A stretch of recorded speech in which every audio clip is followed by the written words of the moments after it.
ഒരു ദിവസം രാത്രി വേറെ എവിടെ പോകാന്ന് പറഞ്ഞിട്ടാണ്. പോകുന്ന വഴിക്ക് മണ്ണെണ്ണയും മനസ്സിലാക്കി വാങ്ങിച്ച് തിരിച്ചു വരാൻ വേണ്ടിയിട്ടാണ്. അങ്ങനെ കുറെ വർഷങ്ങൾ കഴിഞ്ഞിട്ടാണ് തിരിച്ചു വന്നത്. തിരിച്ചു വന്നത് ഞാൻ വീട്ടിലേക്ക് ഇങ്ങനെ പടപട മിടിക്കുന്ന ഹൃദയവുമായി കയറുകയാണ്. ഞാനിങ്ങനെ കയറി ചെല്ലുമ്പോൾ പെട്ടെന്ന് എന്നോട് ഫാദർ എണീറ്റ് വന്നിട്ട്, നീ എന്നാ വേഷകരെ പോയിട്ട് ഇത്ര താമസിച്ചു പോയത്? ഒന്ന് ആലോചിച്ചു നോക്കി.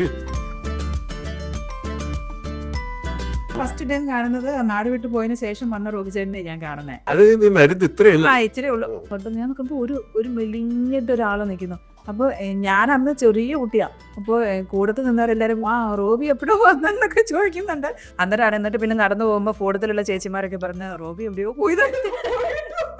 ആദ്യമായിട്ട് റാംജിറാവ് സ്പീക്കിംഗ് എന്ന് പറഞ്ഞ സിനിമയിൽ ആദ്യമായിട്ട് വർക്ക് ചെയ്യാൻ അസിസ്റ്റന്റ് ഡയറക്ടറായിട്ട്. അപ്പൊ എനിക്ക് വന്ന കത്ത് രസകരമായ ഒരു സംഗതി ഉണ്ടായിരുന്നു. എനിക്ക് വന്ന കത്ത് ഷൈനി എഴുതിയ കത്ത്. ഇതാ ഒരു തോക്ക് കാണാതെ പോയിട്ടുണ്ട്, കിട്ടിയിട്ടുണ്ട്. ഇത് ആരുടെയാ തോക്കെന്നൊക്കെ ചോദിക്കുന്ന സീനില്ലേ, ആ സീൻ എടുത്തുകൊണ്ടിരിക്കുക. അപ്പൊ ഞാൻ അവിടെ നിന്ന് ഇറങ്ങുമ്പോൾ എന്റെ പോക്കറ്റിൽ ഇങ്ങനെ ഉയർന്നു നിൽക്കുന്നുണ്ട് ഈ കത്ത് പെട്ടെന്ന് ഒരാളാരോ തട്ടിയെടുത്തു പോക്കറ്റിൽ നിന്ന്. ഞാൻ നോക്കുമ്പോൾ സായികുമാറാ. അപ്പൊ ഇവ എന്താ ചെയ്തതെന്ന് വെച്ചാല് ഈ കത്തും എടുത്തിട്ട് ഒറ്റ ഓട്ടമാണ്. അപ്പൊ ഇവ പൊട്ടിച്ചിട്ട് ഞാൻ പറഞ്ഞു സായി വായിക്കരുത്, അപ്പൊ പോടാന്ന് പറഞ്ഞിട്ട് ഇവ വന്നിട്ട് ഉറക്കം വായിക്കണേ. ഇവിടെ എഴുതിയ ആദ്യത്തെ കത്ത് വായിക്കുന്നത് സായികുമാറാ. നമസ്കാരം. ഇന്ന് നമ്മളോടൊപ്പം ഉള്ളത് പ്രശസ്ത ചലച്ചിത്ര പ്രവർത്തകനും കമ്മ്യൂണിക്കേഷൻ മാസ്റ്ററുമായ റോബിൻ തിരുമലയും അദ്ദേഹത്തിന്റെ പ്രിയപ്പെട്ട മിസ്സസ് ഷൈനി റോബിൻ തിരുമല മാം ഒരു സംരംഭക കൂടിയാണ് കേട്ടോ. അപ്പോൾ ഇന്ന് നമ്മൾ രണ്ടുപേരെ വിളിച്ചിരുത്തിയിരിക്കുന്നത് അവരുടെ കുറച്ച് വിശേഷങ്ങൾ അറിയുന്നതിന് വേണ്ടിയിട്ടാണ്. മെയിനായിട്ട് എനിക്ക് മാമിനോടാണ് ചോദിക്കാറുള്ളത്. ഒരു ചലച്ചിത്ര പ്രവർത്തകനോടൊപ്പം ഉള്ള ഇത്ര നാളത്തെ ജീവിതം ചുരുക്കി പറയാൻ പറഞ്ഞ എന്ത് പറയും? പെട്ടെന്ന് അങ്ങനെ ഒന്നോ രണ്ടോ വാക്കിൽ പറയുകയാണെന്ന് വരിയില് വളരെ ശ്രമകരവും എന്നാൽ വളരെ സന്തുഷ്ടകരവുമായിട്ടുള്ളൊരു ജീവിതമാണ്. അതിനപ്പുറം പിന്നെ അതിനെ ഒന്നിനെ കുറിച്ച് എക്സ്പ്ലെയിൻ ചെയ്ത് പോവുകയാണെങ്കിൽ നമുക്ക് ഡീറ്റെയിൽ ആയിട്ട് പറയാൻ പറ്റുമെന്ന് മാത്രം. വളരെ ഡിഫിക്കൽട്ടാണ് ജീവിതം എന്ന് പറയുന്നത്, വളരെ ഡിഫിക്കൽട്ടാണ്. അത് ബാക്കിയുള്ള പ്രൊഫഷനെ അപേക്ഷിച്ച് ഈ ഒരു ചലച്ചിത്ര പ്രവർത്തകന്റെ വൈഫാവുമ്പോ എന്താ വ്യത്യാസം? ചലച്ചിത്ര പ്രവർത്തകനാകുമ്പോൾ ഉള്ളൊരു വിഷമം എന്ന് പറഞ്ഞാൽ ഒന്നാമത് അദ്ദേഹം വീട്ടിലുണ്ടാവില്ല. രണ്ടാമത്തെ കാര്യം കലാകാരൻ എപ്പോഴും എല്ലാം അതിന്റെ എക്സ്ട്രീം ലെവലിലായിരിക്കും കാണുന്നുണ്ടാവുക. അപ്പോൾ അത് നമ്മുടെ ലൈഫിലെ കാര്യങ്ങളും അങ്ങനെയാണ് കാണാം. അപ്പോൾ എല്ലാത്തിന്റെ എക്സ്ട്രീമാണ്. ഒരു ഉദാഹരണം ഇപ്പോ ഒരു സാധാരണ ഇപ്പൊ ഞാൻ എൻ്റെ ഫാദറിന്റെ മദറിന്റെയും കൂടെ ജീവിച്ചു വന്ന ഒരു സാധാരണ കർഷക ഫാമിലിയിലുള്ള ആൾക്കാരാണ്. അപ്പൊ അവരെല്ലാത്തിനെയും നോക്കി കാണുന്ന അല്ലെങ്കിൽ ഫാമിലിയോട് ചേർന്ന് നിന്ന് ഓരോ കാര്യങ്ങളോട് സമീപിക്കുന്ന ഒരു രീതിയുണ്ട്. പക്ഷെ അവിടുന്ന് എൻ്റർലി ഡിഫറെൻ്റ് ആണ് ഇവരുടെ കാഴ്ചപ്പാടും ഇവരുടെ രീതി. ഇതുമായിട്ട് നമുക്ക് മാച്ചായി പോകുക എന്ന് പറയുന്നത്, അല്ലെങ്കിൽ അതുമായിട്ട് നമ്മൾ എന്താ പറയുക, നമ്മൾ അതിനോട് ലയിച്ച് പോവാന്ന് പറയുന്നിടത്താണ് നമ്മുടെ ലൈഫിൻ്റെ ഒരു സക്സസ് കിടക്കുന്നത്. അപ്പം നമുക്ക് അതിന് പറ്റിയിട്ടില്ല എന്നൊരിക്കൽ തീർച്ചയായിട്ടും രണ്ടും വയ്ക്കും. അതെ, ഇത്രയും എൻ്റർലി ഡിഫറെന്റ് ആണ് ഓൾറെഡി പറഞ്ഞു. പിന്നെ എങ്ങനെ കണക്ട് ആയി രണ്ടുപേരും കൂടെ? ഒന്നും പറയണ്ട. അത് കണക്ട് ആയെന്ന് വെച്ചാൽ അത് സ്വാഭാവികമായിട്ട് കണ്ടുകൊണ്ടിരുന്ന ഞങ്ങൾ ഒരേ നാട്ടുകാരാണ്, അയൽവാസികളാണ്. കോഴിക്കോട് ജില്ലയിലെ തിരുവമ്പാടി നിയോജക മണ്ഡലത്തില് കോടഞ്ചേരി എന്ന് പറഞ്ഞിട്ടുള്ള ഒരു ഗ്രാമപഞ്ചായത്ത്, അവിടെ ഒരു കുടിയേറ്റ മേഖലയാണ്. ഇപ്പോൾ തുഷാരഗിരി എന്നൊക്കെ പറഞ്ഞിട്ടുള്ള വലിയ ടൂറിസം സ്പോട്ടൊക്കെ ഉള്ള സ്ഥലമാണ്. അവിടെയാണ് ആ പ്രദേശം ഞങ്ങൾ രണ്ടുപേരും വളർന്നത്. ഷൈനി ജനിച്ചത് കോട്ടയത്താണ്. എനിക്ക് തോന്നുന്നത് 2ാം ക്ലാസ് കഴിഞ്ഞിട്ട് നാട്ടിൽ വരികയായിരുന്നു. ഞാൻ ജനിച്ചു വളർന്നതല്ല അവിടെ തന്നെയാണ്. അപ്പോൾ ഞങ്ങളുടെ പഞ്ചായത്തിലാണ് വയനാട് ചുരത്തിൻ്റെ നേരെ മറുവശത്താണ് ഞങ്ങളുടെ സ്ഥലം എന്ന് പറയുന്നത്. ഇപ്പോൾ അവിടെ എല്ലാം വലിയ ടൂറിസ്റ്റ് പ്ലേസാണ്. അവിടെ വലിയ കഠിനമായ സാഹചര്യങ്ങളിലൂടെ വളർന്നു വന്ന പല കർഷക ഫാമിലിയെയും പോലെ അപ്പോൾ സാഹസികരായിട്ടുള്ള ആൾക്കാരാണ് ഞങ്ങൾ. മല കയറി കാട് കയറി അങ്ങനെ അലഞ്ഞു തിരിഞ്ഞ് പുഴയും ഒക്കെ നീന്തി കടന്ന് അങ്ങനെ ജീവിച്ചുകൊണ്ടിരിക്കുന്ന ഒരു കാലഘട്ടത്തിലാണ് കോളേജ് വിദ്യാഭ്യാസമൊക്കെ കഴിഞ്ഞിട്ട് ഞങ്ങളിങ്ങനെ ഈ അലഞ്ഞു തിരിഞ്ഞ് നടക്കുന്ന സമയം എന്ന് പറയും. അപ്പം നീ വാട്ട് ഈസ് നെക്സ്റ്റ് എന്ന് പറയുന്ന സാധനമുണ്ട്. അപ്പോൾ ഒറ്റ ലക്ഷ്യം മാത്രമേ ഉള്ളൂ, സിനിമ. എങ്ങനെയെങ്കിലും സിനിമയിൽ കയറണം, ഒറ്റ ലക്ഷ്യമുള്ളൂ. പക്ഷെ വന്നിരിക്കുന്ന സ്ഥലം എന്ന് പറഞ്ഞാൽ കാട്ടുമുക്കല്ല. സിനിമയുമായി ബന്ധപ്പെട്ട് ആരുമില്ല. എങ്ങനെ എത്താൻ പറ്റും? ഭാവന മാത്രമുണ്ട്, വായനയുണ്ട് നന്നായിട്ട്. അപ്പം നമ്മുടെ ആ പ്രദേശത്തെ ഒരുപക്ഷെ പുസ്തകങ്ങളെ ഏറ്റവും അധികം സ്നേഹിക്കുന്ന ഒരാളെന്ന നിലയ്ക്ക് പിന്നെ ഒരു ഇടതുപക്ഷ ചിന്താഗതിയുള്ള ഫാമിലിയാണ്. ആ ഫാമിലിയിൽ അതിനൊരു ബാക്ക്ഗ്രൗണ്ട് നാട്ടിൽ വളരെ പൊതുവായിട്ട് സ്വീകാര്യതയുണ്ട്. എൻ്റെ ഫാമിലിക്കുണ്ട്, എൻ്റെ അമ്മയുടെ ഫാമിലിക്കുണ്ട്. അമ്മയുടെ ഫാമിലിക്കാണ് കൂടുതൽ സ്വീകാര്യത. അമ്മാവൻ വളരെ പ്രശസ്തനായിട്ടുള്ള രാഷ്ട്രീയ പ്രമുഖനായിരുന്നു, കലാകാരനൊക്കെയാണ്. അമ്മാവൻ്റെ ഇളയമ്മാവനും അതെ, സംഗീതമൊക്കെയാണ് ബന്ധപ്പെട്ട് എല്ലാവരും അതെ. അപ്പോൾ അങ്ങനെ ഒരു പശ്ചാത്തലമുള്ളതുകൊണ്ട് ഈ സ്വഭാവങ്ങളൊക്കെ, ഈ ഒരു ഗുണങ്ങളൊക്കെ കുറേശ്ശെ അവിടെ ഇവിടെയൊക്കെ നമുക്കുണ്ട്. അപ്പോൾ ഈ ലക്ഷ്യവുമായിട്ട് ഇങ്ങനെ മുന്നോട്ട് പോയിക്കൊണ്ടിരിക്കുന്നതിനിടയിലാണ്, അലഞ്ഞു തിരിഞ്ഞ് നടക്കുന്നതിനിടയിലാണ് ഇദ്ദേഹത്തെ കണ്ടുമുട്ടുന്നത്. അപ്പോൾ ആ കണ്ടുമുട്ടുന്നതിനും തൊട്ട് മുമ്പ് എന്ന് പറയുന്നത് ഒരാള് നമ്മുടെ നാട്ടിൽ നിന്ന് തന്നെ ഒരു ചലച്ചിത്ര പ്രവർത്തകൻ ഉണ്ടാവുക എന്ന് പറയുന്ന ഒരു അതിശയമുണ്ടല്ലോ. അയാൾ പിന്നീട് മലയാള സിനിമയിലെ ഭരിക്കുന്ന ഒരു നിർമ്മാതാവുക, സ്വർഗത്തിലെ അപ്പച്ചനെ കുറിച്ചാണ്. അപ്പോൾ അദ്ദേഹം അന്ന് സിനിമയൊക്കെ ഈ കഥകളൊക്കെ പറയാൻ ഒരാളെ പോലും കിട്ടാതെ അദ്ദേഹത്തിന് എന്തൊക്കെ തകരാറുണ്ട് എന്ന് പറഞ്ഞ് ആൾക്കാരെ വിചാരിക്കുന്നത് നാട്ടിൻപുറത്തല്ലേ. സിനിമയ്ക്ക് എടുക്കാൻ പോകുമ്പോൾ ഉണ്ടാവുന്ന ഒരു അവസ്ഥയുണ്ട്. പണം കൊണ്ടേ കളയാൻ വേണ്ടി, നശിപ്പിക്കാൻ വേണ്ടിയുടെ ഒരാൾ ഇറങ്ങി പുറപ്പെട്ടിരിക്കുകയാണ്. കേട്ടുകേൾവി പോലും ഇല്ലാത്തൊരു സംഗതിയാണ്. അപ്പം പൂവിന് പുതിയ പൂന്തന്നൽ എന്ന് പറഞ്ഞ സിനിമയാണ്. പൂന്തന്നൽ അപ്പച്ചൻ എന്നാണ് അദ്ദേഹത്തിനെ അന്ന് വിളിച്ചുകൊണ്ടിരുന്നത്. അപ്പം ഞാൻ അമ്മാവൻ്റെ ഒരു ശുപാർശയിൽ പോയി അപ്പഞ്ചേട്ടനെ കണ്ടു. പിന്നെ അത് വലിയൊരു അടുപ്പമായി മാറി. അങ്ങനെയാണ് ഞാൻ സിനിമയിലേക്ക് ആദ്യമായിട്ട് റാംജിറാവ് സ്പീക്കിംഗ് എന്ന് പറഞ്ഞ സിനിമയിൽ ആദ്യമായിട്ട് വർക്ക് ചെയ്യാൻ അസിസ്റ്റന്റ് ഡയറക്ടറായിട്ട് പോകുന്നത്. അപ്പം ഞാൻ സിനിമ ജീവിതത്തിലെ ആകെ എന്നെ മാത്രമേ സിനിമയിൽ സജസ്റ്റ് ചെയ്തിട്ടുള്ളൂ. വേറെ ആരെയും പുള്ളി ശുപാർശ ചെയ്തിട്ടില്ല. ഈ അടുത്ത കാലത്തും അദ്ദേഹം അത് ഒരു ദിവസം കണ്ടപ്പോൾ ഇങ്ങനെ പറയുകയുണ്ടായി. അപ്പം അതിനിടയിലാണ് ഞങ്ങൾ തമ്മിലുള്ള ഒരു അടുപ്പം ഉണ്ടാകുന്നത്.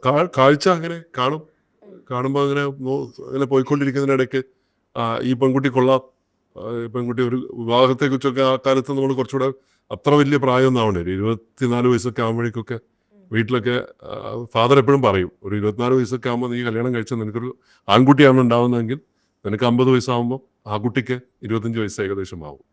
അപ്പം നമുക്ക് നമ്മളെ കാര്യങ്ങളൊക്കെ സപ്പോർട്ട് ചെയ്യാനുള്ള ആളുകൾ ഉണ്ടാവും എന്ന് പറയുന്ന അതൊരു സിസ്റ്റമാണ്. അപ്പം ഞങ്ങളതൊരു വളരെ സ്വതന്ത്രമായിട്ടുള്ള ഒരു ഫാമിലിയാണ്, പുരോഗമന ചിന്താഗതിയുള്ള ഫാമിലിയാണ്. ഫാദർ കടുത്ത എത്തീസ്റ്റ് ആയിരുന്നു, നിരീശ്വരവാദിയായിരുന്നു. അപ്പോൾ അങ്ങനെയൊക്കെയുള്ളൊരു പശ്ചാത്തലമുണ്ട്. ശാസ്ത്രീയവാദിയായിരുന്നു. ഇപ്പുറത്ത് കമ്മ്യൂണിസം, ഇവിടെ ഇങ്ങനെ ഒരു സിറ്റുവേഷൻ, അപ്പുറത്താണ് മ്യൂസിക്. ഇതിൻ്റെ നടുവിലാണ് ഞാൻ വളർന്നു വന്നത്. ഇവരെല്ലാം ഈ അമ്മാവനും എല്ലാ കലാകാരന്മാരുമായിട്ട് വലിയ ബന്ധമുണ്ട്. പ്രത്യേകിച്ച് കോഴിക്കോടുള്ള ഇന്നത്തെ മഹാന്മാർ ബാബുരാജ് അടക്കമുള്ള നെല്ലിക്കോട് ഭാസ്കരൻ മാഷ്, നിലമ്പൂർ ഐഷ, ഫിലോമിന ചേച്ചി, ഇങ്ങനെ ഒരുപാട് ആൾക്കാരുണ്ട്. അപ്പം ആ ബന്ധങ്ങളൊക്കെ, ആ കേട്ടുകേൾവി, കഥകളും ഇടയ്ക്ക് ഇവരെ വരുമ്പോൾ കാഴ്ചയും, പിന്നെ അമ്മ പറഞ്ഞു തന്നിട്ടുള്ള കഥകളൊക്കെ വെച്ചിട്ട് സിനിമ ഇങ്ങനെ സ്വപ്നം കണ്ട് അവിടെ എത്തിയ അവസരം നേരെ ആ സിനിമയിലേക്ക് വരിക. ഒട്ടും കഷ്ടപ്പെട്ടില്ല സിനിമയിൽ കയറാൻ വേണ്ടിയിട്ട്, എഴുത്തുകാരനാവാൻ വേണ്ടിയിട്ട്.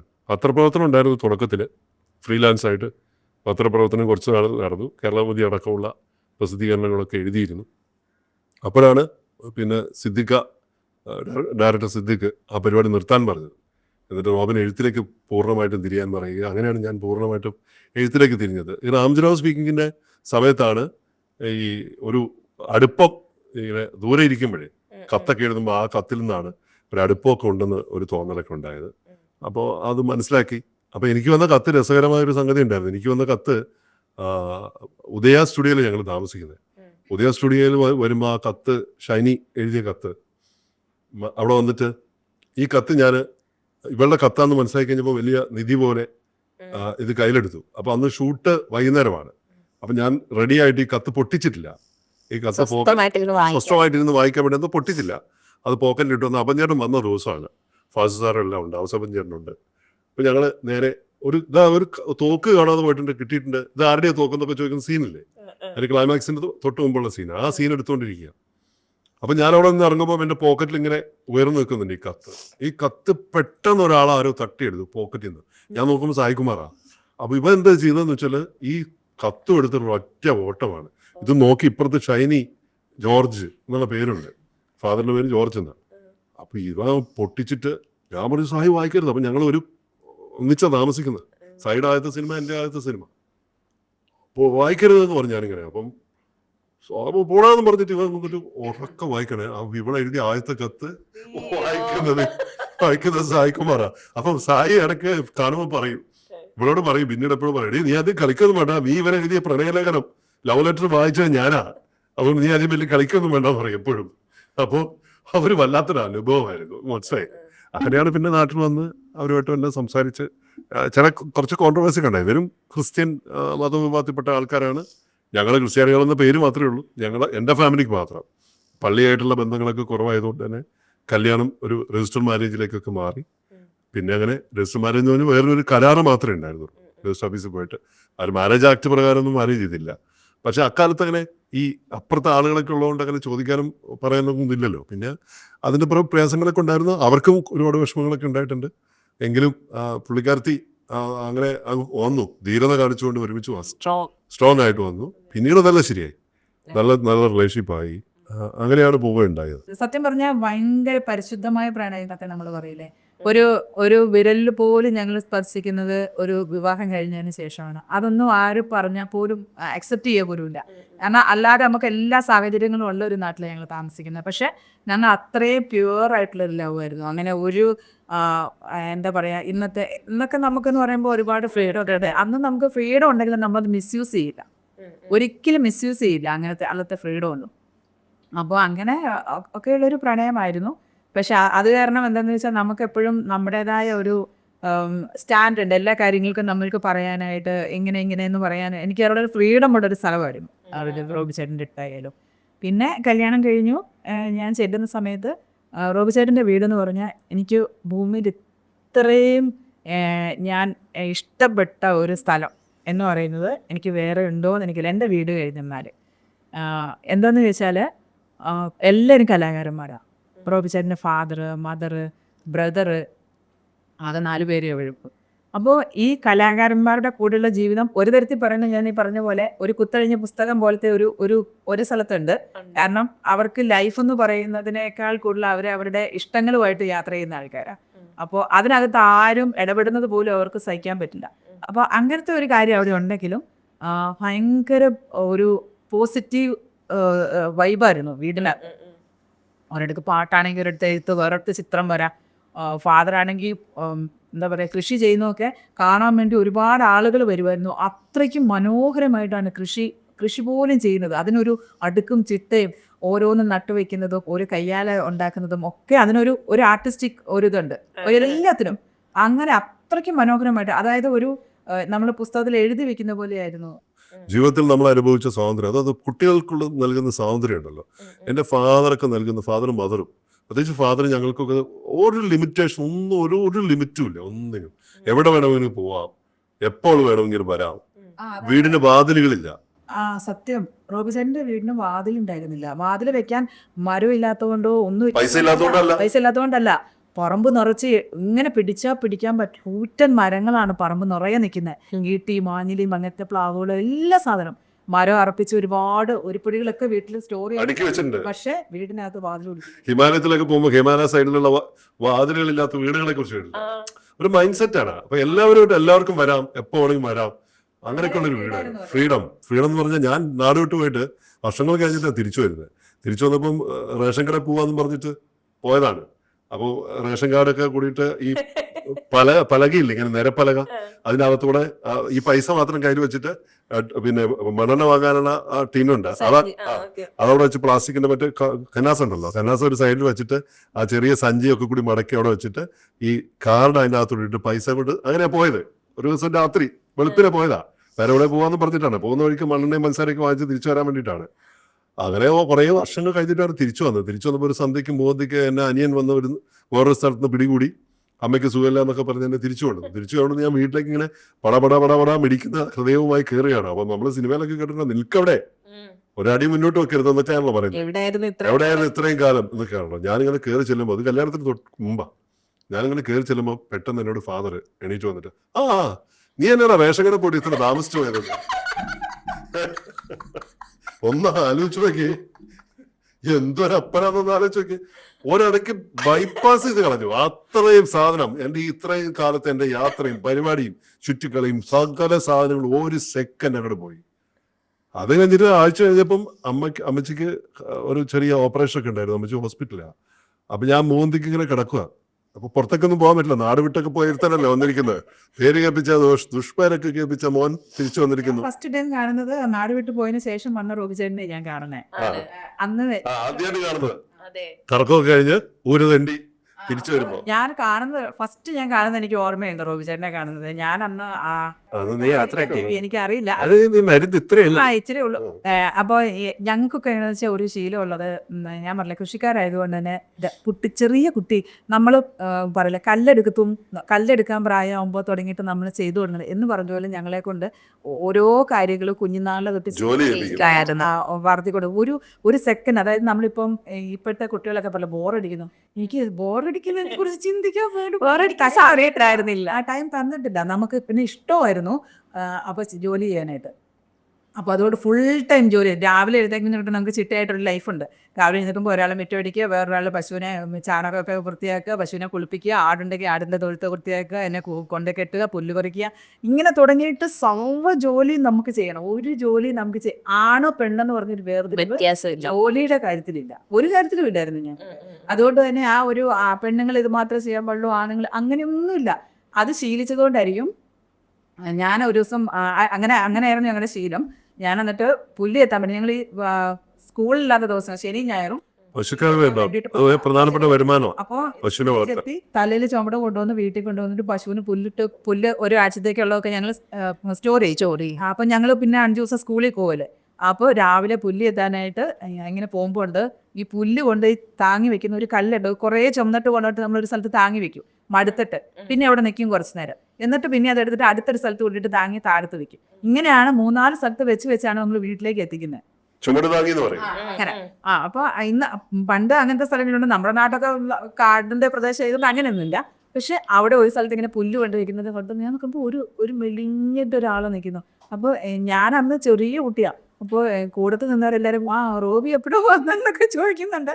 അപ്പോൾ എനിക്കിതൊന്നും എവിടെയോ പോയിട്ട് വന്ന ഒരാളാണ്. അപ്പോൾ എനിക്കറിയില്ല ആളെവിടെ പോയതാണ് വന്നു. അന്നേരമാണ്. എന്നിട്ട് പിന്നെ നടന്നു പോകുമ്പോൾ കൂടത്തിലുള്ള ചേച്ചിമാരൊക്കെ പറഞ്ഞ് റോബി എവിടെയോ പോയതാണ്. അപ്പോൾ അങ്ങനെ ഒരു ഓർമ്മയാണ് എനിക്ക് റോബി ചേട്ടനെ ഫസ്റ്റ് ഞാൻ കാണുന്നത്. ആദ്യത്തെ മകന്റെ പിന്നെ ഡെലിവറിക്ക് മുമ്പ് ചാൾസിന്റെ. അപ്പോൾ ഈ മലമ്പ്രദേശമല്ലേ, അപ്പോൾ ഞാനാണെങ്കിൽ സിനിമയ്ക്ക് വേണ്ടിയിട്ട് ഇങ്ങനെ പോയി അസിസ്റ്റൻ്റായിട്ട് വർക്ക് ചെയ്യുന്നു. അപ്പോൾ വീട്ടിൽ നിന്നൊക്കെ പൈസ ഇങ്ങനെ ഇവളാണ് വാങ്ങിച്ചു തരിക. ഇവളാണ് അപ്പോൾ അവിടുത്തെ മെയിൻ ആള്. ഫാദറിൻ്റെ അടുത്തൊക്കെ പൈസയൊക്കെ വാങ്ങിച്ചാൽ അതുകൊണ്ട് വേണം പുസ്തകങ്ങളൊക്കെ വാങ്ങിക്കാൻ. അപ്പോൾ അങ്ങനെയൊക്കെ പോയി ഇങ്ങനെ മുന്നോട്ട് പോയിക്കൊണ്ടിരിക്കുമ്പം ഇടയ്ക്ക് ഈ പുല്ലൊക്കെ ചെത്താൻ പോകും. വലിയ സ്റ്റീപ്പായിട്ടുള്ള മലപ്രദേശമാണ്, അപകടകരമായ സ്ഥലങ്ങളാണ്. അപ്പോൾ കണ്ടാൽ തന്നെ പേടിയാവും. അപ്പോൾ അങ്ങനെയുള്ള റബ്ബർ തോട്ടങ്ങളൊക്കെയാണ്. അപ്പോൾ അവിടെ പോകും. അവിടെ പോയിട്ട് കാടിൻ്റെ തൊട്ടടുത്താണ്. അതായത് നമ്മളിപ്പം ചൂരൽമല ഉരുൾപൊട്ടുണ്ടായില്ലേ, അതിന് നേരെ മറുവശം. ഒരു മനുഷ്യനെ പോലെ കാണുവാണെങ്കിൽ നേരെ ഓപ്പോസിറ്റ് സൈഡ്. അപ്പൊ അവിടെ പോകുമ്പോൾ ഇവള് വരും, പൂർണ്ണ ഗർഭിണിയാണ്. ഞാൻ റോബി ചേട്ടനും കൂടെ പുല്ലെത്തി താഴോട്ട് ഇറങ്ങി വരുമ്പോ ഞാൻ പുല്ലുമായിട്ട് തന്നെ വീണു. തലയിൽ പുല്ലുണ്ട്. അപ്പൊ ഞാൻ അങ്ങ് താഴോട്ട് അങ്ങ് ഉരുണ്ടങ്ങ് വീണു. അപ്പൊ റോബി ചേട്ടനെ ഉണ്ട് കൂടെ. പിന്നെ അവിടുന്ന് കുറെ സമയം അവിടെ ഇരുന്ന് എല്ലാം കഴിഞ്ഞ് വീട്ടിലേക്ക് വന്ന് അപ്പൊ അത് ഭയങ്കരമായിട്ട് റോബി ചേട്ടനെ പേടിച്ചു, എല്ലാരും പേടിച്ചു. കാരണം 9 months അവിടെ ഇതൊരു സമയമല്ലേ. അത് കഴിഞ്ഞിട്ട് പിന്നെ എനിക്കൊക്കെ അതൊക്കെ പറയുമ്പോൾ അവിടുത്തെ സ്ത്രീകളെല്ലാം പൊതുവെ അങ്ങനെ ചെയ്യുന്ന ആൾക്കാരാണ്. അപ്പോൾ ഒരു പ്രത്യേകതയൊന്നുമില്ല. അത്തരം കാര്യങ്ങൾക്കൊന്നും നമുക്കൊരു ഞാൻ അങ്ങനെ ചെയ്തു അങ്ങനെയൊന്നുമില്ല. എല്ലാവരും അങ്ങനെ തന്നെയാണ് അവിടെ ജീവിക്കുന്നത്. അതുകൊണ്ട് എനിക്ക് അതിന് പ്രത്യേകതയായിട്ടൊന്നും തോന്നുന്നില്ല. പക്ഷെ ഇപ്പം നമ്മൾ നോക്കിയിട്ട് തിരിഞ്ഞു നോക്കുമ്പോൾ അന്ന് എന്തുമാത്രം സാഹസമാണ് നമ്മൾ അന്നൊക്കെ ചെയ്തത്. അന്ന് ഹോസ്പിറ്റലിൽ കൊണ്ടുപോയിട്ട് അവിടെ എത്തുമ്പോൾ ഡെലിവറി നടന്നുകൊണ്ടിരിക്കുമ്പോൾ ഭീകരമായ കരച്ചിലും പോലാണ് ഹോസ്പിറ്റലില്. ഒരാളും അറിഞ്ഞില്ല ഈ കരച്ചില്. എന്നുവെച്ചാൽ മാണി സാറിന്റെ ഒരു വലിയ കിടിലൻ പ്രസംഗം നടക്കുകയാണ് തൊട്ടിപ്പുറത്ത് അങ്ങാടിയില്. ഭീകരം. ഞാൻ ചോദിക്കുകയാണ് എന്ന് പറഞ്ഞിട്ട് ഭയങ്കര പ്രസംഗം നടക്കുക. അതിനകത്ത് മുങ്ങിപ്പോയി, കരച്ചിൽ മൊത്തം മുങ്ങിപ്പോയി. അപ്പൊ അങ്ങനെയാണ് അമ്മാരി സാഹസത്തിന്റെ ആളാണ്. ഏതറ്റം വരെയും പോകും. ഒരു കാര്യം നേടിയെടുക്കണം എന്ന് വിചാരിച്ചാൽ സ്ട്രൈറ്റ് ആയിട്ട് പോകുന്ന കാര്യത്തിന് ഏതറ്റം വരെയും പോകുന്ന ഒരാളാണ്. അപ്പൊ അതിനൊരു ഉദാഹരണമാണെന്ന് വേണമെങ്കിൽ പറയാം. അത് ഓൾറെഡി മാമിന്റെ ഒരു രീതി കാണുമ്പോൾ, കാരണം ഓൾറെഡി ഒരു ചലച്ചിത്ര പ്രവർത്തകന്റെ കൂടെ ജീവിക്കുക എന്ന് പറയുന്നത് തന്നെ കുറച്ച് ഡിഫിക്കൽട്ടാണ്. ഒട്ടും അതുമായിട്ട് ഒരു ബന്ധമില്ലാത്തൊരു സാഹചര്യത്തിൽ നിന്ന് വരുന്നു, അവരുമായിട്ട് ലയിച്ച് ചേർന്നു. പിന്നെ അത് കഴിഞ്ഞ് ഇപ്പോൾ ഒരു സംരംഭക കൂടിയാണ്. എങ്ങനെയാണ് ഇത് ഈക്വലി, അതായത് ഈ ഒരു പേഴ്സണൽ ലൈഫും ഈ ഒരു ബിസിനസ്സും കൂടെ എങ്ങനെ ഈക്വലി കൊണ്ടുപോകുന്നത്? അങ്ങനെ ചോദിക്കുമ്പോൾ സിയാമിയ എന്ന് പറയുന്ന ആ ഒരു പ്രസ്ഥാനം കൊണ്ടുനടക്കാനായിട്ട് ഞാൻ വളരെയധികം സ്ട്രഗിൾ ചെയ്തിട്ടുണ്ട്. ഞാനെന്ന് പറയാൻ പറ്റില്ല, എൻ്റെ കൂട്ടത്തിൽ ഫാമിലി ഉള്ളതുകൊണ്ടാണ് എനിക്ക് അത്തരം കാര്യങ്ങൾ ചെയ്യാൻ പറ്റുന്നത്. എങ്കിൽ പോലും ഒരാളുടെ ജീവിതത്തിൽ എത്രത്തോളം എഫേർട്ട് എടുക്കാൻ പറ്റുമോ അതിൻ്റെ മാക്സിമം ഇട്ടിട്ടുണ്ട്. ആ ഒരു എഫേർട്ട് ഇട്ടിട്ടുണ്ട്. അതിനുള്ള എനിക്കൊരു ഇതെന്ന് പറഞ്ഞു കഴിഞ്ഞാൽ ഈ പറഞ്ഞ പോലെ ഈ ചെറുപ്പം തൊട്ടിട്ട് നമ്മളെ മോൾഡ് ചെയ്തെടുത്ത ഒരു രീതി കിട്ടും. ചിട്ടയോടെയുള്ളൊരു ജീവിതം. രാവിലെ എഴുന്നേറ്റ് ഇന്നത് ചെയ്യണം, ഇന്ന സമയത്ത് എന്ത് ചെയ്യണം, രാത്രിയാകുമ്പോൾ ഇന്ന സമയത്ത് പ്രാർത്ഥന, അത് കഴിഞ്ഞ് അന്നേരം കിടന്നുകൊള്ളണം. പിന്നെ രാവിലെ വെളുപ്പിന് എഴുന്നേറ്റാൽ ഇത് തന്നെ. ഓരോരുത്തർക്കും കൃത്യമായിട്ട് ചെയ്യേണ്ട ജോലിയുണ്ട്. അത് വൃത്തിയായിട്ടും ഭംഗിയായിട്ടും ചെയ്യണം. അതിനകത്ത് ഒരു വിട്ടുവീഴ്ചയില്ല.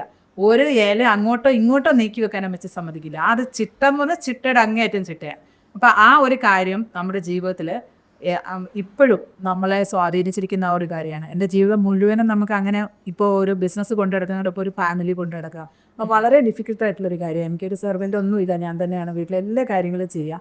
അപ്പോൾ എനിക്ക് ഞാൻ തന്നെ കുക്ക് ചെയ്ത് കൊടുക്കണം എന്ന് എനിക്ക് നിർബന്ധമാണ്. ഇവരുടെ നിർബന്ധമല്ല കേട്ടോ, എനിക്ക് നിർബന്ധമാണ് കുക്ക് ചെയ്ത് കൊടുക്കണം വീട്ടിലെ കാര്യങ്ങളെല്ലാം. ഭയങ്കര ഇന്നോവേഷൻ ഒക്കെയാണ്. ലോകത്ത് ഇതുവരെ ആരും കേൾക്കാത്ത പുതിയ പ്രോഡക്റ്റ് ഒക്കെ ഉണ്ടാക്കും, അതൊക്കെ വാങ്ങിച്ചുണ്ടാക്കും. കുക്കിങ്ങിനകത്താണ് ഞാൻ ഒരുപാട് റെസിപ്പീസ് എല്ലാം പുതിയതുണ്ടാക്കും. ഇപ്പൊ സുരേഷ് ഏട്ടന് ഏറ്റവും ഇഷ്ടപ്പെട്ട ഒരു സമയത്ത്, എനിക്ക് ഇപ്പോഴല്ല കുറച്ചു കാലം മുമ്പ് വരെ, മീനിന്റെ അച്ചാറ് സ്ഥിരമായി സുരേഷ് ഏട്ടൻ പറയും, ഷൈനോട് പറഞ്ഞിട്ട് ഇട്ട് വരാൻ പറയും. അപ്പോൾ അങ്ങനെ ഒരുപാട് ആൾക്കാരുണ്ട് ഭക്ഷണം കഴിക്കാൻ വേണ്ടി മാത്രമായിട്ട്. ഗിരീഷ് പുത്തഞ്ചേരി, അതിന് മുന്നേ വിളിച്ചിട്ട് പറയും ആ മീൻകറി റെഡിയാക്കി വെച്ചേക്കുന്ന. പക്ഷെ അന്നൊക്കെ എൻ്റെ മീൻകറിക്ക് പുറകിൽ അമ്മച്ചി ഉണ്ട് കേട്ടോ. അമ്മച്ചിയാണ് എന്നെ ശരിക്കും കുക്കിംഗ് കംപ്ലീറ്റ് പഠിപ്പിച്ച അമ്മച്ചി കല്ലും മണ്ണും അല്ലാത്ത എല്ലാ സാധനവും വെച്ച് കുക്ക് ചെയ്യും. എനിക്ക് അത് ഭയങ്കര അതാ പറഞ്ഞ എല്ലാവരും അവിടെ ഭയങ്കര കലാകാരന്മാരായതുകൊണ്ട് ഇതെല്ലാം ജീവിതത്തിലും ഇത് അപ്ലൈ ചെയ്തുകൊണ്ടിരിക്കുകയാണ്. എല്ലാ കാര്യങ്ങളും അവർ അപ്ലൈ ചെയ്യും. അമ്മച്ചിയുടെ കയ്യിൽ എന്ത് സാധനം കൊണ്ടു കൊടുത്താലും അതിങ്ങനെ ഒന്ന് ഞെരടി നമ്മുടെ കയ്യിൽ തന്നെ അതിന് പ്രത്യേക രുചിയാണ്. അപ്പോൾ കുക്കിംഗ് പഠിക്കുന്നത്, എനിക്ക് ചോറ് വെക്കാനോ ഒരു സാധനം വെക്കാനോ എനിക്ക് അറിയില്ലായിരുന്നു. 18 വയസ്സ് ആകുമ്പോഴേ കല്യാണം കഴിഞ്ഞു. എനിക്ക് ഒന്നും കുക്ക് ചെയ്യാൻ അറിയില്ല. ബാക്കി എല്ലാ ജോലിയും എനിക്ക് ചെയ്യാൻ അറിയാം, കുക്കിംഗ് മാത്രം എനിക്ക് അറിയില്ല. അത് അമ്മച്ചി പഠിപ്പിച്ചിട്ടില്ല. പഠിപ്പിക്കുന്ന എനിക്ക് അത് സമയം കിട്ടുന്നില്ലല്ലോ. ഞങ്ങൾ സ്കൂളിൽ പോകുന്നു, തിരിച്ചു വരുന്നു. പിന്നെയുള്ളത് മുഴുവൻ പറമ്പിലെ മുഴുവൻ ജോലികളും ഞങ്ങൾക്കുണ്ട്. കശുവാവുണ്ട്, റബ്ബറുണ്ട്, തെങ്ങുണ്ട്, കാപ്പിയുണ്ട്, കുരുമുളകുണ്ട്, സർവ്വ സാധനം, ചേന, ചേമ്പ്, കാച്ചിൽ, ഇതെല്ലാത്തിനും ജോലി ചെയ്യുക. പശുവുണ്ട്, ആട്, പട്ടി, പൂച്ച, കോഴി എല്ലാം. ചെറിയ പണിയൊന്നുമല്ല, കിൻഡൽ കണക്കിനുണ്ട്. അത് പോയിട്ട് പെറുക്കി മുഴുവൻ ഒറ്റയ്ക്ക് പോകണം, അതെല്ലാം ചെയ്യണം. അപ്പൊ ഇത് ചെയ്യുന്നപ്പോൾ പിന്നെ എനിക്ക് കുക്കിംഗ് എനിക്ക് അത്ര ഇഷ്ടമുള്ളൊരു കാര്യമായിരുന്നില്ല. അതുകൊണ്ട് അടുക്കള ഞാൻ അധികം ശ്രദ്ധിക്കാറില്ല. ബാക്കി എല്ലാ അമ്മച്ചിക്കെല്ലാം ചെയ്തു കൊടുക്കും, പാത്രം കഴുകൽ പോലുള്ള കാര്യമൊക്കെ ചെയ്തു കൊടുക്കും. പക്ഷേ കുക്കിംഗ് അനിവാര്യമായി വന്നത് റോബിച്ചേട്ടൻ്റെ വീട്ടിൽ ചെന്നപ്പോഴാണ്. അവിടെ നിന്നാണ് ഞാൻ ഏറ്റവും സെറ്റ് കുക്കിംഗ് പഠിക്കുന്നത്. അങ്ങനെയാണ് എനിക്ക് മനസ്സിലാകുന്നത് ഈ സാധനങ്ങളൊക്കെ ഇതിൻ്റെ കൂടെ ഇന്ന സാധനം ആഡ് ചെയ്താൽ ശരിയാവില്ല നമ്മൾ വിചാരിച്ച പല സാധനങ്ങളും അമ്മച്ചിക്ക് അത് ശരിയാ. അമ്മച്ചി അത് കുക്ക് ചെയ്ത് കഴിയുമ്പോൾ ഭയങ്കര ടേസ്റ്റാണ്. അപ്പം ഞാനത് പിന്നെ എൻ്റെ ജീവിതത്തിൽ ഞാനത് അപ്ലൈ ചെയ്ത് കൊടുക്കും. എങ്ങനെ എന്ത് സാധനം കിട്ടിയാലും ഇവരെ തമ്മിൽ എങ്ങനെയെങ്കിലും കോമ്പിനേഷൻ അവരെ ഉണ്ടാക്കിയിട്ട് അത് കുക്ക് ചെയ്യും. ഭയങ്കര ടേസ്റ്റ് ആയിരിക്കും. അങ്ങനെ ഉണ്ടാക്കുമ്പോൾ ഭയങ്കര ഡിഫറെൻ്റ് ആയിട്ടൊരു ടേസ്റ്റും ആയിരിക്കും. അങ്ങനെ എനിക്ക് ഭയങ്കര ഇഷ്ടമാണ്. അങ്ങനെ പിന്നെ പരീക്ഷണങ്ങൾ മുഴുവൻ ഇവിടെ നടത്താനുള്ള ഒരു അവസരം എന്ത് കൊടുത്താലും കുറ്റം പറയില്ല. ഞങ്ങളെ അവിടെയുള്ള ഏറ്റവും പ്രധാനപ്പെട്ട ഒരു കാര്യം എന്ന് വെച്ചാൽ, ഞങ്ങൾ പിള്ളേരെല്ലാം അവനുണ്ട്. ഇവിടെ എന്തുണ്ടാക്കിയാലും ഞങ്ങൾ ഒരു കുറ്റം പറയും. ഉപ്പില്ല, മുളകില്ല, മറ്റതില്ല, അതില്ല, ഇതെന്താ ഉണ്ടാക്കുന്നത്, ഒരു അക്ഷരം പോലും പറയില്ല. റോജാന്റെ ഏറ്റവും വലിയ പോസിറ്റീവ് ആയിട്ടുള്ള വീട്ടിലെ ഏറ്റവും വലിയ പോസിറ്റീവ് ആയിട്ടുള്ള കാര്യം എന്ന് പറയുന്നത് ഇപ്പൊ പറഞ്ഞത് കുറച്ച് മറന്നു. ഒന്ന്. രണ്ടാമത്തെ കാര്യം എന്ന് പറയുന്നത് എന്ത് കൊടുത്താലും ആരെങ്കിലും എന്നോട് ദ്രോഹം ചെയ്തെന്ന് വിചാരിച്ചോ, എനിക്ക് ഓർക്കാനേ കഴിയില്ല. ഇപ്പൊ മോഹൻജി എപ്പോഴും പറയും, റോബിൻ എന്നെ പോലെ തന്നെ ഞാൻ ഒരാളെ കണ്ടത്, റോബിനെയാണ് കണ്ടത്, മറന്നു. എനിക്ക് അതായത് എന്നെ സഹായിച്ച ഏതൊരാളാണെങ്കിലും നന്നായിട്ട് എനിക്ക് ഓർത്തിരിക്കും. പറയുന്നില്ല, അവരോട് പറയാനൊന്നും ചിലപ്പോൾ പറ്റിയുന്നില്ല, പക്ഷെ അതൊക്കെ എനിക്ക് ഓർമ്മയുണ്ടാവും. ചെറുപ്പത്തിൽ കണ്ട ആളുകളെ പോലെ, 3 വയസ്സിലൊക്കെ കണ്ട ആളുകളെയോ 2.5 വയസ്സിലൊക്കെ കണ്ട ആളുകളൊക്കെ കൃത്യമായിട്ട് എനിക്ക് ഓർക്കാൻ കഴിയും. ആ ഓർമ്മ വളരെ സ്ട്രോങ് ആണ്. പക്ഷെ എന്നോട് ദ്രോഹം എന്നോട് അങ്ങനെ ആരും ദ്രോഹമൊന്നും ചെയ്തിട്ടില്ല. അങ്ങനെ പൊതുവെ എനിക്ക് അങ്ങനെ പറയാനുമില്ല. പക്ഷെ ഒരു കാര്യം, എൻ്റെ അമ്മച്ചൊരു അസാമാന്യ യൂണിവേഴ്സിറ്റി ആയിരുന്നു. പെരുമാറ്റത്തിൻ്റെയും സ്നേഹത്തിൻ്റെയും എല്ലാത്തിനും ഇവര് തമ്മിലുള്ള റിലേഷൻ എന്നൊക്കെ പറഞ്ഞത്. അത് മാത്രമല്ല, ഈ എൻ്റെ അനിയൻ്റെ വൈഫ് ഷൈനി, അവളുടെയും പേര് ഷൈനി എന്നാണ്, ഇവളുടെയും പേര് ഷൈനി എന്നാണ്. അപ്പൊ ഇവളെ വിളിക്കുമ്പോൾ രണ്ടുപേരും തമ്മിൽ പേര് മാറിപ്പോകുമല്ലോ. അപ്പൊ ഞാൻ ഇവളെ വിളിക്കുമ്പോൾ ഡേ എന്ന് വിളിക്കും, മറ്റുള്ളവർക്ക് ഷൈനി എന്ന് വിളിച്ചാൽ അത് മറ്റേ ഷൈനിയാണ്. മനസ്സിലായില്ലേ? അപ്പോൾ ഇവർ രണ്ടുപേരും കൂടെ അമ്മയ്ക്ക് വയ്യാതിരിക്കുന്ന സമയത്ത്, അമ്മ ക്യാൻസർ വന്നാണ് മരണപ്പെട്ടത്. ആ സമയത്ത് ഒരു 5-6 മാസം ഇവർ അതിനുവേണ്ടി ഡെഡിക്കേറ്റഡ് ആയിട്ട് സമർപ്പിച്ചുകൊണ്ട് അമ്മയുടെ കൂടെ നിന്നിട്ട് ആ ഒരു ഇപ്പോഴും ഒരു ഓർമ്മയുണ്ട്. ആ ഒരു രണ്ടുപേരും ഒരേപോലെ.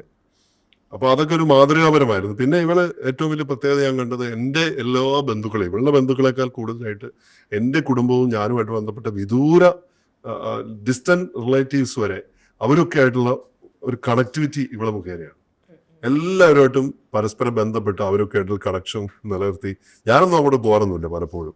ഇവിടെ അതെല്ലാവരും വിളിക്കുകയൊക്കെ ചെയ്തിട്ട്. അപ്പോൾ അത് പരസ്പരം ഈ കുടുംബ ബന്ധങ്ങളുടെ അകത്ത് ഇത്തരത്തിലുള്ള ഒരു ബന്ധം നിലനിർത്തുന്നത് വളരെ സുപ്രധാനമായിട്ടുള്ള കാര്യമാണ്. ഇപ്പോൾ സിയാമിയ ഡിസൈനർ കളക്ഷൻ്റെ കാര്യം പറഞ്ഞാൽ, എൻ്റെ കയ്യിലിരിപ്പുകൊണ്ട് വെറുതെ താരാപാര നടന്ന് ജോലിയൊന്നും ചെയ്യാതെ അത്യാവശ്യം തിരക്കേട്ടില്ലാതെ എഴുതുന്ന ഒരാള് എഴുത്തൊക്കെ നിർത്തി വേറെ പരിപാടിയൊക്കെ ആയിട്ട് ചുമ്മാ കറങ്ങി അനാവശ്യമായിട്ട് നടന്ന് നിരുത്തരവാദപരമായിട്ട് നടക്കുന്ന സമയത്ത് മുന്നോട്ട് ഇനി എന്ത് ചെയ്യും എന്ന് വിചാരിച്ച് 2 കുട്ടികളും ഇവളും കൂടെ ഈ കൊച്ചി നഗരത്തിൽ, ഞാനിവിടെ വന്ന് ഒരുമിച്ച് താമസിക്കുക, പടമൊക്കെ പൊട്ടി, അവസാനം ചെയ്ത പടമൊക്കെ ഓടാതായി തകർന്ന് പടപടയെന്ന് പൊട്ടിപ്പോയി.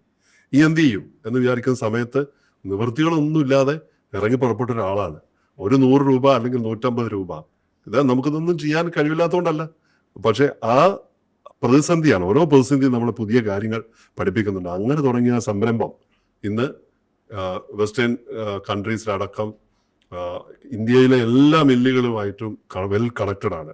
ബംഗ്ലാദേശിൽ വരെ എല്ലാ മില്ലുകളുമായിട്ട്, തുണി മില്ലുകളുമായിട്ട് കണക്റ്റഡ് ആയിട്ട് ഓൺലൈനിൽ അത് അതിഗംഭീരമായി ചെയ്യുന്ന ഒരാളാണ്. നല്ല കൗൺസിലറാണ്. ഈ ക്ലയൻസിനൊക്കെ വിഷമങ്ങളുണ്ടാകുമ്പോൾ അവരെയൊക്കെ നല്ല ഭംഗിയായിട്ട് കൗൺസിലിംഗ് ചെയ്യും.